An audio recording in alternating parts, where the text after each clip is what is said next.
మన మంచి ప్రభుత్వంలో ఒక మంచి క్యాండిడేట్గా ఈరోజు ఆలపాటి రాజేంద్ర ప్రసాద్ గారిని చంద్రబాబు నాయుడు గారు మన ప్రభుత్వం వచ్చే 7 నెలల్లోనే మొట్టమొదటిగా డిక్లేర్ చేసిన వ్యక్తి ఎవరో తెలుసా? ఆలపాటి రాజా గారు. కనుక చంద్రబాబు నాయుడు గారికి ఎంత నమ్మకం ఉంటే ఆయనని సెలెక్ట్ చేస్తాడు. కనుక ఆయన గురించి మీరు ఒకసారి తన బయోడేటా తీసుకుంటే he was a successful politician. 6 times ఎమ్మెల్యేగా కంటెస్ట్ చేసి మరి అందులో 3 సార్లు గెలిచి ఒకటి ఐటీ అండ్ ఎడ్యుకేషన్ మినిస్టర్గా తను విజయం సాధించి అందులో మీ మైలవరం కాను ఆల్మోస్ట్ 6 ఇంజనీరింగ్ కాలేజ్ శాంక్షన్ చేశారంటే ఆ గనక ఆలపాటి గారికి తగ్గుతుందని కూడా నేను ఈరోజు మరి చెప్తున్నాను. అంటే మొన్న సార్తో నేను అన్ని ఇంజనీరింగ్ కాలేజెస్ పోయినప్పుడు వాళ్ళందరూ చెప్పింది ఏంటంటే మాకు 3,000 బకాయిలు ఉన్నాయి, ఫీజు రీఎంబర్స్మెంట్స్ ఇవ్వట్లేదు, మరి మాకు శాలరీస్ కూడా సరిపోవట్లేదు, ఇవన్నీ మీరు మాకు ముందుండి తీర్చాలి సార్, మేము మాత్రం మీకు తప్పనిసరిగా ఓటేస్తామని చెప్పారు.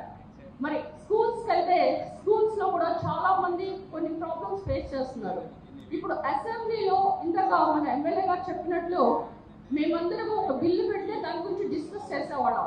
చేసి సపోజ్ ఒక రాజధాని కాదు 3 రాజధానులు అంటే బిల్లు పెడితే ఇక్కడ ప్రతిపక్షం వాళ్ళు తక్కువ ఉంటారు కనుక అధికార పక్షం యొక్క బిల్లు మండలికి వెళ్తుంది. మండలిలో కనుక మనకి మెజారిటీ ఉన్నప్పుడు మాత్రమే ఆ బిల్లు యాక్సెప్ట్ అంటే తీర్మానించబడుతుంది. కానీ ఆ 3 రాజధానుల బిల్లుని అప్పుడు షరీఫ్ గారు మండలి చైర్మన్ గారు ఆప్టం వల్లనే 3 రాజధానుల బిల్లు అది మద్దతు పలకలేదు. కనుక ఈ రోజు మనకి ఎమ్మెల్సీ ఎవరైతే ఉన్నారో మన అభ్యర్థి గారు ఆలపాటి గారిని మీరు గెలిపిస్తే మనకి మండలిలో ఎక్కువ ఎమ్మెల్సీ సంఖ్య పెరుగుతుంది. తద్వారా మనం ఏ బిల్లు పెట్టినా కానీ, ఎందుకంటే ల్యాండ్ యాక్ట్ చట్టాన్ని రద్దు చేశాం, అన్నా క్యాంటీన్స్ని పెట్టాం, తర్వాత చాలా మంది కూడా పోలవరం అమరావతి ఉరుకులు పరుగులు తీస్తుంది, ఇక చాలా ప్రోగ్రామ్స్ సూపర్ 6తో ముందుకెళ్తున్నాం. ఇవన్నీ ముందుకు వెళ్ళాలి అంటే మనకి శాసన మండలిలో తప్పనిసరిగా మనకి సంఖ్య పెరగాలి. కనుక ఈరోజు మీరిచ్చే ఎక్స్ప్లెనేషన్ బయట కూడా ఎందుకు వేయాలంటే సార్ ఎందుకు గెలవాలంటే దిస్ ఈజ్ ద ఎక్స్ప్లెనేషన్. కనుక మీరందరూ ఈరోజు మరి ఇక్కడ క్లస్టర్స్ ఇన్ఛార్జెస్ పిఓసిస్ అందరూ వచ్చారు. ఇందులో మనము చెప్పాల్సింది ఏంటంటే మన మైలవరంలో టోటల్ ఓటర్స్ ఆర్ 13,910. సో 13,910. అందులో మనకి 21 బూత్లు ఉన్నాయి, కానీ ఒక బూత్ పెరిగింది అంటే ఆల్మోస్ట్ అది 21A అని చేశారంట.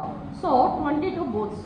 ఇందులో మనకి జరిగిన ఓటర్ వెరిఫికేషన్లో we have reached almost 70%. So 2వ స్థానంలో కృష్ణా జిల్లాలో ఉన్నాం. కనుక మీ అందరికీ I give a good round of applause.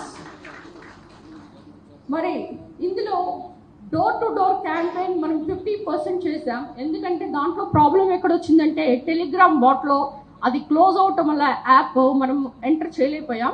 అది door to door delivery and whatever we are talking about campaign 50% నుంచి ఇప్పుడు 15% పెరిగింది. అంటే ఆల్మోస్ట్ 65% మనం రీచ్ అయ్యాం. మరి ఇందులో మనం పిఓసిస్ని ఆల్మోస్ట్ 445 మందిని పెట్టాం. అందరూ కూడా కొంచెం యాక్టివ్గా లేరని చెప్తున్నారు. కానీ ఈ ఎలక్షన్ అనేది మనకు ఒక పరీక్ష, అంత ఈజీగా తీసుకోకూడదు. ఇందాక చెప్పినట్లు చాలామంది స్పీకర్స్ చెప్పారు. ఎందుకంటే ప్రతి పరీక్ష కూడా మనం నెగ్గాలి. అప్పుడు 164 ఎమ్మెల్యేస్ వచ్చారు కదా, ఇప్పుడు మనం వస్తే వద్దాం లేకపోతే లేదు, ఆ టేక్ ఇట్ ఈజీ పాలసీ అనేది అస్సలు కుదరదు.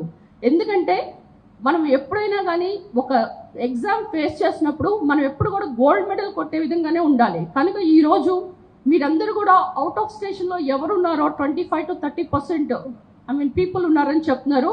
అదంతా కూడా ఊరు వైజ్గా మీరు ఐడెంటిఫై చేసి ఆ లిస్ట్ అంతా సార్కి ఇస్తే దెన్ వాళ్ళ యొక్క ప్రోగ్రామ్ ఎలా పెట్టాలి, బస్సెస్ ఎలా అరేంజ్ చేయాలి, అవన్నీ కూడా డిసైడ్ చేస్తారు. కనుక ఈరోజు మీరు ఆ second time door to door క్యాంపెయిన్ని వేగవంతం చేసి మరి 13,910 ఓట్స్ ఉన్నాయి సార్.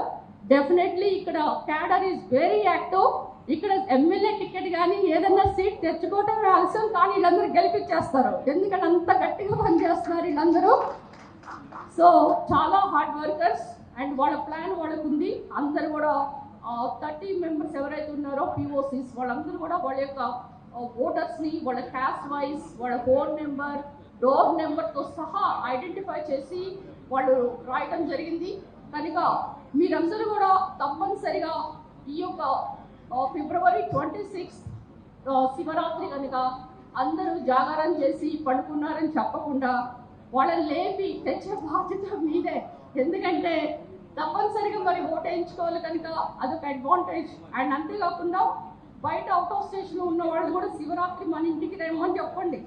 ఎందుకంటే బాగా చేస్తారు, మీరు మా దగ్గరే ఉంటే పూజ చేసుకోవచ్చు, నెక్స్ట్ డే ఓటు కూడా వేసి వెళ్ళిపోవచ్చు. కనుక శివరాత్రి అనేది ఒక హాలిడే కనుక అది కూడా మనకి అడ్వాంటేజ్గా చూసుకోవాలి.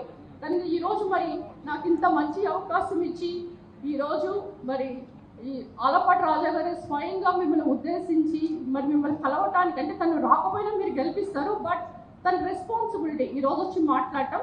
కనుక ఈరోజు నాకు ఇంత మంచి అవకాశం ఇచ్చి మరి మీ మైలవరంకి అబ్జర్వర్గా పంపించినందుకు మరి ఎమ్మెల్యే గారికి నాకు కూడా కొంచెం మంచి పేరు తీసుకురావాలని నేను కోరుకుంటూ మీ అందరికీ మరొకసారి నా